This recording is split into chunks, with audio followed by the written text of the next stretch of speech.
Hello friends, இன்னைக்கு நம்ம என்ன பார்க்க போறோம்னா லோ ஃபேட் பன்னீரை வச்சு ஒரு ஹெல்த்தியான பிரேக்ஃபாஸ்ட் தான் பார்க்க போறோம். அதுக்கு ஃபர்ஸ்ட் நம்ம சப்பாத்தி மாவை திரட்டி எடுத்துக்கலாம். அதுக்கப்புறம் பார்த்தீங்கன்னா இந்த லோ ஃபேட் பன்னீரை இந்த மாதிரி ஸ்லைஸ் பண்ணி எடுத்துடலாம்.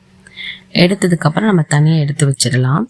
இப்போ பார்த்தீங்கன்னா 2 சப்பாத்திக்கு ஒரு முட்டை கணக்கு, சரிங்களா?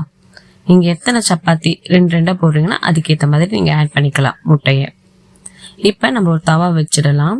தவா வச்சுட்டு கொஞ்சமாக பட்டர் சேர்த்துக்கலாம். பட்டர் சேர்த்துட்டு கொஞ்சம் உருகினதுக்கப்புறம் நம்ம பன்னீரை ஃப்ரை பண்ணி எடுத்துடலாம்.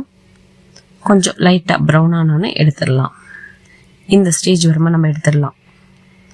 இப்போ நம்ம சப்பாத்தி மாவு திரட்டி வச்சோம்ல, அதை நம்ம சுட்டு எடுத்துக்கலாம். இப்போ இந்த சப்பாத்தி ரெடி ஆயிடுச்சு. இதுக்கு எந்த விட எண்ணெயும் ஊற்ற வேணாம்.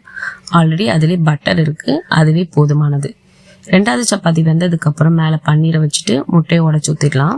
சைட்லலாம் முட்டை வலிஞ்சதை நம்ம அதில் எடுத்து போட்டுட்டு நம்ம ஆல்ரெடி சுட்டு வச்சல அந்த சப்பாத்தி மேலே போட்டு 2 பக்கமும் திருப்பி திருப்பி போட்டிங்கன்னா நல்லா வெந்துடும். சப்பாத்தியில் பார்த்தீங்கன்னா நிறைய வெரைட்டிஸ் இருக்குங்க. ஹெல்த்தியான பிரேக்ஃபாஸ்ட்டு இனி வரும் வீடியோக்களில் அது எல்லாமே வருங்க.